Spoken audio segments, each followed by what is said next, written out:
Happy Monday, party people! Eric Krakauer in the house. Welcome into our Sports First Studios. Hi, Eric. Hi. To the Monday. Yay! Yay! We want to send out an apology. We know what you guys are going to say, that we're still in fall. Yeah, we know. It's just my shirt matched the set so perfectly today that I didn't let them change it. But tomorrow will be winter. And I'm well dressed for the event for once, so there we go. Today is National Pastry Day. So what's your favorite pastry? Oh, you know the answer to that. Pastel de There nata, we which go. is a Portuguese pastry. And the only one that I eat, It's a really. custard cup. Custard cup. Yeah, custard cup. Yeah. Anyway, what's my favorite pastry? I'm not sure. I like pastel de nata too, very Portuguese. I like cannolis. I don't know if that Cannolis are good. considers. That's more like a dessert. Yeah, I don't know if it's Yeah, a but it's a pastry, right? All right, anyway, you guys let us know your favorite pastry, and on our agenda today, we're going to do a full weekend recap because La Liga was loca, or was it? Well, Messi, Suarez, and Griezmann were, so we're going to break down those goals, compare them to a different goal that happened in the Premier League, and get Eric's take on which one was better. We're going to talk Mbappe because is he turning into Neymar/CR7 2.0? Not a good look. And we'll talk the Premier League and a little bit of Cruzeiro in Brazil. All this on Sports First. That starts now.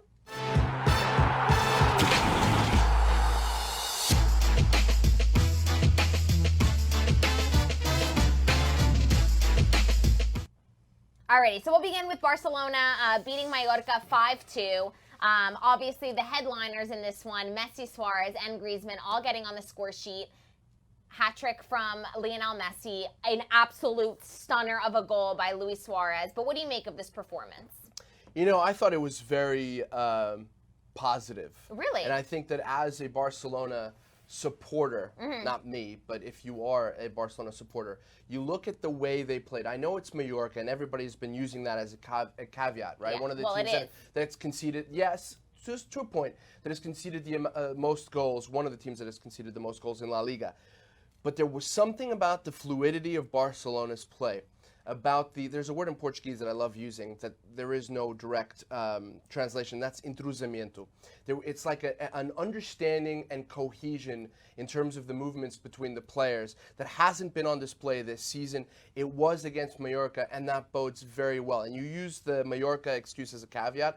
I will add this other caveat then. It is at home at the new camp, and that makes a difference because away from home they don't play that well. We saw what happened against Atletico Madrid. But obviously them scoring these fabulous goals steals the headlines, but they did allow 2 goals against Mallorca side. Yeah. And this has been an ongoing problem for Barcelona, not very solid at the back, which they can be seriously exposed against a stronger team that maybe isn't a Mallorca, maybe an Inter Milan this week, maybe a Real Madrid in 9 days, but who's counting? So is that a problem? I mean, yes, you concede 2 against Mallorca. It is a problem, and it's been a problem all season. There were 2 counterattacks from Mallorca. The first one takes a deflection and goes in. Right. At first, it looks like an amazing goal. The second one is more problematic because it's a cross from the right-hand side. Piqué is positioned poorly, and Ter Stegen made probably his only mistake so far in this campaign. Right. And by the way, this is a game where he got an unbelievable assist to that first goal. A second already in La Liga. The first one was an excellent pass to Suarez against Getafe. This one was even better. Let's read the comments here and see what you guys are saying. Joel Garcia, this performance was their best yet. Interesting. Yes. Sure, the second half was more of a calmer style of play, but the first half was pure magic. And it did. It resembled that old Barcelona feel that fans wanted to see.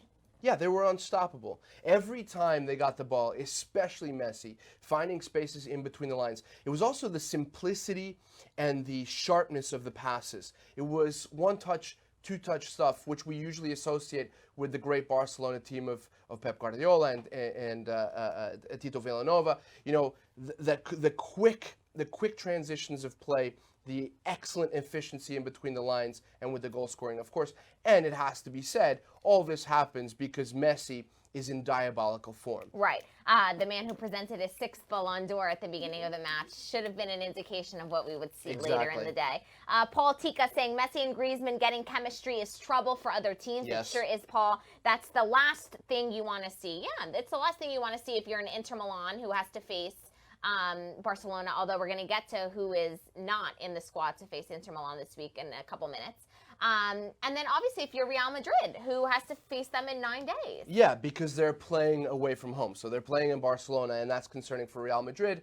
And look, Real Madrid are getting it done, and I think they're playing pretty well considering all the injuries. Right. But when you see the fact that things are clicking, that Griezmann is now finding his feet a little bit more, playing more centrally than in the past, I think you have to be worried. Mary Roberts, Barcelona is the best team in the world. Would you agree? No. Not at the moment, Mary, No. but maybe in a couple of weeks. Liverpool we right now revisit is this. still the best team in the world. Maybe Flamengo, who also lost at the weekends, but interesting. Amrita Bahati, when you are pressing high and are all on the attack, you are always prone to some mistakes. More than 5 goals, I wait for a clean sheet. Yeah, you know what? And that's a very good point. And that actually was part and parcel of the Barcelona that was so dominant, even under Pep Guardiola in 2008, 2009. A team that pressed high, that tried to win possession immediately within those first 5 or 6 seconds. If a team was good enough to bypass that initial press, they could cause problems to Barcelona. And we saw that sometimes. And we're going to continue to see that if we want to see the Barcelona that we loved to watch from a few years ago. Absolutely. And someone in the comment section, I've lost the comment now, but said that I've never seen a stronger back heel than that Suarez back heel. And let's take a moment and give Luis Suarez a round of applause. A lot of people saying it was a mistake. Maybe he didn't mean it. No. He fully meant it. Well, he 100% meant the back heel and planned and the for shot. it. Yes. My question, I was having a conversation with Drake Cordero about this, and I have no reason to doubt Luis Suarez's sincerity, who comes off as a very sincere guy, that it was his intention to spike the ball with the back heel off the ground to give it a little bit more, to generate more power. I mean, listen, I'm no Luis Suarez. I don't know. I'm no Luis Suarez, no, you're not. Talk about splitting but I do know that backheeling a ball into the ground is very, very, very difficult. What was most impressive to me about that goal, and it's the best goal we'll see all year, is just the play that led to it, and how important Frankie de Jong was in the whole process, breaking the lines with that run. Something that we haven't seen too much from Barcelona this season. Something that we're also seeing with Real Madrid with Valverde. Joe Cita right now saying, I know it was good, but is anyone going to talk about Ter Stegen's assist? I already did, Joe. It was amazing. Mohan Pandey saying Valverde out 100%. What? How is this still happening even when they win in astounding fashion? I get the 2 goals conceded. Don't come at me about that. Okay, Eric's speechless. Anyway, the next question, speaking of Luis Suarez, so this weekend was a weekend of absolute golazos, but did you see Son's goal for Tottenham? Yeah. Which one's better? Which one won the weekend for you? You guys let us know too. Suarez versus Son. This is the contrast that I'll highlight here. One was a remarkable team goal with an impressive piece of skill at the end of it. I'm talking about Suarez. The other one was an otherworldly, individually skillful goal from an unbelievable player who right now ranks as one of my favorites, and just the sheer athleticism. Do you know who it reminded me of? Cristiano Ronaldo about 6 or 7 years ago. Circa 2000. Just that incredible power, that speed. Also reminiscent of Brazilian Ronaldo, phenomenal. The way that he used to score goals like that for Barcelona. Well, Mourinho actually told the story after that his son, Mourinho's son, used to call Son Sonaldo. And now There's similar players. I think it was against Compostela, the famous goal that Ronaldo scored when he was playing for Bobby Robson at Barcelona, where he dribbled past half the team to score. His was more impressive, but this one was fire. Let's see what you guys are saying about this little debate here. Ricardo Mazza saying Son was amazing. Son might have beat Suarez for best goal of the weekend. Sean saying Suarez goal won. Interesting. Richard Sardina saying Kane to Madrid. We're not on Real Madrid yet, but scored we will an get there. incredible goal as well. Amrita Bahati saying, I think that goal delayed MLS switch by 1 extra year. It bought him another year at Barcelona. Interesting. Arturo Ruiz, Son to Madrid in the future, and what a move that would be. Listen, about a year ago, I called for that move. Really? Because he fit, I think it was on this show with you. Is that a horn? Is that Eric tooting his own horn that's right. again? Yeah, that's right. He fits the system perfectly. He does. Hazard on one side, Son on the other. They do play on this. They do tend to play on the same side, but he's exactly the kind of footballer that I think would fit Real Madrid, especially in those quick transitions. He's unbelievable. A little bit of team news before we move on to Real Madrid at the weekend. No Messi, no PK in Barcelona squad in their trip to Milan. So some rotations expected in this Champions League fixture. Well played by Valverde, who makes not sense. only has a key La Liga match this weekend, but of course a midweek El Clásico clash in 9 days. So 2 huge games. Real Sociedad at Anoeta. I refuse to call it by its proper name now that they have a sponsorship. And then, and by the way, Real Sociedad it's sensational really, this season. yes, but they really messed up. They should have beaten Valladolid away. That's going to be an important game. We know Barcelona struggle on the road, and then they have to prepare and be fit for the Clásico. Andres Balenciaga saying Son is highly overrated. Andres, defend your take because I'm thinking highly underrated. Let's move on to Real Madrid. Real Madrid walking away with a 2-0 win against Espanyol. An interesting starting 11 by Zinedine Zidane, who started Vinicius and Rodrigo both in the same match for the first time ever. Real Madrid fans, let us know what you guys think about that decision.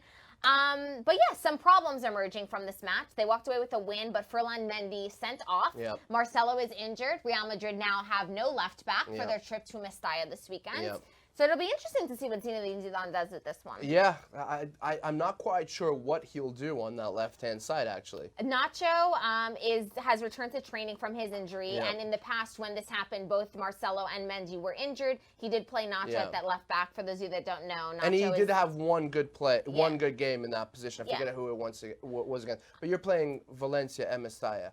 I know Valencia haven't exactly rocked our world with their football, and I don't think they ever will, but they're still a very dangerous team. And they got a great result in the Valencian derby this weekend. And going to Mestalla is never easy. No. So it'll be interesting. Eden Hazard obviously ruled out for El Clásico next week. Bale has returned to training, and so he is expected not midweek Clásico, but he could make it for the trip to Mestalla. Yeah. So things are turning up for Real Madrid. Yeah, they are. And again, the point that I'll make about Real Madrid right now is that they're doing this even with injuries and even with rotation. And I will continue to also make this point that Fede Valverde has changed the midfield. The second goal that Real Madrid scores, the Benzema goal, that kills the game, because at a certain point in the second half, they just weren't playing as well as they did in the first half. Benzema gets a ball. There's a long ball on the right-hand side. He runs into the channel. And then it's Valverde making the late track into the box, a diagonal. That is the kind of move that we did not see last season from Real Madrid. Kroos doesn't really make that move. He likes sitting outside of the box waiting for that ball so he can slot it in. And Modric didn't have the legs last season to do it either. So Valverde's dynamism, the ability to stretch and rip through defenses, is really good. Fabian Cardellino saying Zidane should put Bale in his OG position as a defender. Interesting. Someone else calling for Odriozola to start in that left back position. But interesting situation with Odriozola, because what they say is maybe more likely is to move Carvajal into the left back position and put in Odriozola at the right back position. Zinedine Zidane, not coy, will try and avoid using Odriozola in every possible situation. Yeah, first of all, I don't think Odriozola really is a Real Madrid quality player. I've not been convinced. Carvajal is finally finding the form that made him one of the best right backs in the world, so I don't know why you change his position in 2 very important games. And as for that comment about his Bale, the OG, going to his original position, I don't know if you guys will remember this, maybe too young out there, millennials, but he scored a hat-trick against Inter at the Giuseppe Meazza playing as a left back. And the right back that day was Maicon, who played for your team, Roma, as well. What a game that was. So he could play in that position and still tear it up. A lot of you talking about Casemiro, which is another really important storyline heading into this weekend. Casemiro is 1 yellow card away from suspension. He did not pick one up this weekend, but don't play him against Valencia. I think so too. Yeah. But do you leave him out? Yes. In a trip as important as Mestalla? Yes, absolutely. But why? If you drop points at Mestalla, what's the point of winning an El Clásico? Because the Barcelona game is not only about points. Yeah. It's also about I agree, but this is the situation that I was playing devil's advocate. I agree. It's bragging rights, and there's something else here. And we talked about this the other day, that this Clásico is coming at the perfect time. Not only are these teams right now level on points, and we'll see if that is still the case after the weekend, but Real Madrid is clicking now, and they want to click for that game, not the one at Mestalla. Also, the disaster would be you play him, he gets a yellow, and you lose anyway. Or you drop points. Yeah, you drop points. Exactly. Oh, exactly. At Mestalla. Exactly. Play him, save the yellow. Right. And the question then becomes, well, what happens to that midfield? You play Modric, Valverde, and Kroos, none of which is a 6. Who's the 6 that is going to slot in there? Let's see what you guys are saying in the comment section. Ryan Moran, I'm not so sure Casemiro would change the result. Interesting. Casemiro, crucial, especially in games like El Clasico that becomes very physical, very... Casemiro, I think, is key. Yeah, and I just chose him. Victory. I just did the magisterial podcast last week, and I chose him. I knew that Ray was going to go for Keylor Navas as the signing of the decade for Real Madrid, and there are other people that I could have gone to, but I went to Casemiro because he has become a linchpin in that midfield. If he doesn't do the defensive work that he does, cover as much ground as he does, then Kroos and Modric do not become as lethal as they were in those Champions League campaigns. I will agree, though, that I think Casemiro was more crucial in a midfield with, just like you said, Kroos and Modric, and now with Fede Valverde there, Fede Valverde does alleviate some of Casemiro's duties, but still not the same. But he's not going to make as many vertical runs if Casemiro is not there. Totally agree. Let's see what else you guys are saying, because someone else made an interesting point. Pirlo Obeidat saying he used Vasquez before. Is he injured? You're absolutely right. In that left-back position, Zinedine Zidane always keen to use Lucas Vasquez whenever possible. His little soldier. But he is injured. He dropped a weight on his foot, and so he has a broken toe. LOL. Idiot. Anyway, so let's move on. Atletico Madrid we'll touch on quickly because some of you in the comment section are asking about it. 0-0 draw against Villarreal, could not get the result. Could not get the result. They played better. They played a little closer to that first half against Barcelona, so you can't exactly go at them for playing defensive football against Villarreal, who, by the way, are very good at the Ceramica at home. And the fact that they kept Villarreal off the score sheet is also impressive. So I'm not gonna attack Simeone on this one. A decent result away from home, but now the title is bye-bye. Ooh. And that's pretty much a nice reflection of Atletico Madrid's season. He was criticized, João Felix, by the Spanish media for not putting away some of his chances. In other Clásico news, before we move on to Mbappe and PSG, Hernandez is the referee for El Clásico, a man who has had quite a few controversial decisions or lack thereof in past Clásicos. So it'll be interesting to see how this one plays out. He's sort of the Laos mini Laos, meaning he's an authoritarian, but not as much of a protagonist as Mateus Laos can become. So an interesting little fun fact for you. Again, 9 days away from El Clásico, live and exclusively right here on beIN Sports. Who's excited? I don't know. And who's going to be pitch side at the Camp Nou? And along with Ray Hudson, guys. And Bobo Vieri. And none other than Bobo Vieri. Yeah, good luck controlling those two. Yeah, I know. It's like having you're going to be like this with the microphone. Kids in Disney is Ray and Bobo at the Clásico. Anyway, we'll move on. Mbappe, a man who maybe one day will play in a Clásico. Kylian Mbappe, subbed off by Thomas Tuchel in the 91st minute against Montpellier, and his reaction was, I think, shocking for many. We didn't really expect this. This is a great, actually, screenshot of it. There was eye rolls after this. He completely ignored Thomas Tuchel trying to speak to him. Again, in the 91st minute this happens. Eric, and we do that buzzer. Eric, your take on First of all, watch Weekend Winners today because I'm going to go off on Kylian Mbappe. Okay. And I won't be as ferocious as I will be on Weekend Winners, but I'll say this. First of all, this is embarrassing from Kylian Mbappe. It's very concerning if you're PSG. It's incredibly worrying if you are Thomas Tuchel, and Thomas Tuchel did not handle himself well because he had an opportunity to go into the post-game press conference and to lay down the gauntlet and say, unacceptable. It's unacceptable. He needs to understand that he has to be subbed. He was subbed in the 91st minute. The game was over. He'd gotten his goal and his assist. By the way, that assist was pre-BIN. Oh, my God. Okay, it was unbelievable. If you guys haven't seen it, check out I know. He did the Trivela like Quaresma does the Trivela. Yes, and he did what he was supposed to do. Choupo-Moting has to get a couple of minutes in there, okay? And you act like a spoiled brat. And it's concerning in so many ways, and these are the main two. Number one, it suggests that Tuchel has lost some of the authority. And the question is, did he ever have that much authority to begin with? Debatable. But the fact that he proceeds to go after Mbappe and try to finish saying whatever he was trying to say is an issue. The fact that he doesn't railroad Mbappe afterwards is an issue. And the other thing is, this is on the back of a very contentious summer with Neymar. With Neymar's celebration, which got most of the attention, surprisingly. Let him shush the fans, whatever. He's at Montpellier. He wasn't playing at home. Okay, a difficult venue. He was getting clattered the entire game.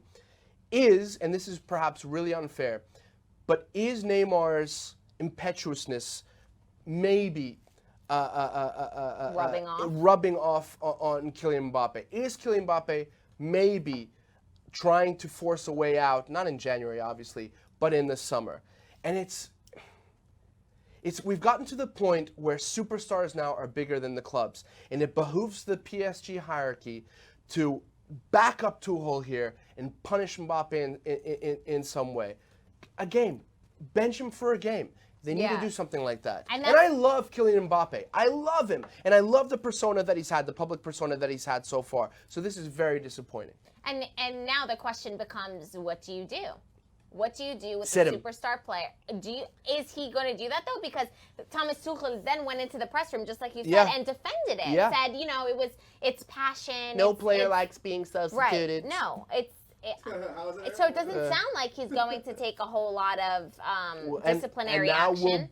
And that will be a nail in PSG's Champions League coffin. What? It will be. Still win the whole thing. Okay.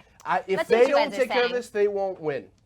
If they don't take care of this issue, if he doesn't assert his authority, let me tell you that one of the problems with PSG has been that in European competition, they don't make very often the tactical adjustments that they need to against better opposition. They were unlucky against Manchester United. But again, in the first game against Liverpool, where they lost 3-2, where Liverpool beat them 3-2, and they came back into it at the end of the game. But in that first half, where they were roughshod all over the field because their superstars wouldn't defend. This is problematic. Wow. Well, let's see what you guys are saying in the comment section. Amr Bahati, spoiled brat, you say. Does that make him right fit for Real Madrid? Ooh. LOL. Mohammed Bassam saying Mbappe needs Zidane. So is Thomas Tuchel just not the man to kind of whip this kind of behavior into shape? I'll say this very quickly because we need to move. I know that you want to move on. I'll say this. There are very few managers out there with the kind of gravitas that a Zinedine Zidane, that a Jose Mourinho, that a Pep Guardiola and Klopp have, right? Mm-hmm. So it behooves, again, the infrastructure, the hierarchy, the brass to say, we back our coach 100%. If you're going to act like a petulant child, you're going to be treated like one. Period. Back your manager. And if they don't, he loses authority, and this is problematic. I've used that word 10 times already. Yeah, you really have. It is problematic. And on that note, we're just going to move on. Speaking of Pep Guardiola, big L to Manchester United this weekend. Wow, the Red Devils walking away with a 2-1 win. Ole Gunnar Solskjaer, and I'm confused because is this Manchester United team good or are they bad? Well, they're good when they want to be, and then then they're bad. I don't get it. They're not. I'm confused. Right. It is one thing to play. Decide. It is one thing to play defensive football, to have a defensive posture against a team that is much better than you and spring on the counterattack like they did successfully. And by the way, who else did they do that against? Liverpool. Remember? And they stole 2 points away from Liverpool. But it's very different when you're only going to Solskjaer and you're trying to set up against a team that you're supposed to beat. So the question becomes, who's the real Manchester United for this season? Is it the team that is going to sit back in the deep block and then spring into the counter? Or is it a team that is going to try and take the game to its opponents? I would say that it's the former. The problem is that's not going to make people happy when they play the Burnleys. This is problematic for Pep Guardiola because they're no longer in the title chase. Just to switch the subject. Yeah, so let's reverse this. I mean, it's over. Oh, of course it is. It's over. Yeah. Pep Guardiola may not want to admit it, but it's over. And what happens to this Manchester City team now? They obviously are not going to win the Premier League. What if they don't win the Champions League? Look, I love Pep Guardiola. Everybody knows I love Pep Guardiola. It's not that time's up with him. I think that, first of all, it's very difficult to hold somebody to a standard where they have to run away with the title, even though they didn't last season. They won by 1 point because Liverpool were unbelievable. It's very difficult to do that 3 seasons in a row. It does become more of an issue, and it will highlight some of Pep Guardiola's frailties or his tactical frailties this season if they don't do very well in the Champions League. Then it will be an absolute failure. That's where the attention should be focused. I would have argued that that's where the attention should be focused from the very beginning because that's the trophy that they really need to win. Right.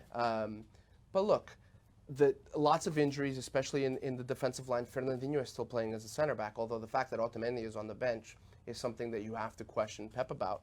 He comes in and ends up scoring this summer. Yeah, Bernardo Silva, what a ridiculous challenge on Rashford for that penalty. How it wasn't even awarded right from the get-go is beyond me. So there were a lot of mistakes there. Manchester United deserved to win that game. And yes, now you have to wonder how Manchester City will be motivated to go and proceed this season. And Pasha Shapori says, what are you guys laughing about? It seems that Rick has been Eric's word of the day, problematic. I love that. We're gonna have that. That's gonna be a thing now. Pasha Shapuri, our hope now is in Leicester to stop Liverpool from winning the league. And let's move over to Leicester because what an unbelievable season this is becoming for Leicester City. 4-1 win against Aston Villa. They could do this. Yeah.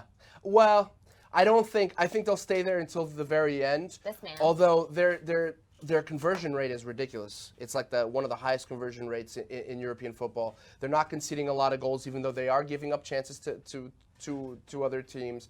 Jamie Vardy is key, obviously. 8th game in a row where he has scored. He's chasing his own record that he scored the year that they won the title, which was 11 straight games, which was almost as impressive as the title itself. In itself. But yes, Brendan Rodgers, excellent coach.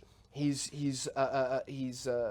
basically brought a sprinkle of magic to this team, especially on a tactical front. And I think they will push Liverpool if Liverpool slip. But the problem is Liverpool will not slip. But you know what could be problematic for Liverpool is that they are in European play, while Leicester City are full force ahead and focusing on the Premier League. And that was key to Antonio Conte's title with Chelsea, the fact that we were playing only on that one major front. And they have a very busy December schedule, which includes the FIFA World Club Cup. Absolutely. So it'll be interesting to see how this one plays out. But Leicester City, another fairy tale year. We'll see if they can end it like they did the last one. We're going to say bye-bye, but quickly, Cruzeiro sent down to... I know. I'm speechless because the scenes that you see in Brazilian soccer when these types of things happen are just insane. Yeah. Broken chairs. This is amazing. So for those of you that maybe don't follow Brazilian Serie A soccer, Atletico Mineiro are Cruzeiro's bitter rivals. K means laughing in Brazil, so that's how they tweet, haha. It's a bunch of Ks. And then caiu at the bottom, caiu means fell. So they're, ha, you fell. And then they added to it. Also today they add bom dia, good morning, referring to the Serie B that now Cruzeiro will be playing at. We love the trolls, so we had to edit all that out. Anyway, have a fabulous Monday. This is a reminder that we have a full lineup tonight on beIN Sports. Weekend Winners begins at 7 o'clock. Eric's going to be on. I'm going to be on with Born on beIN, so tune into that.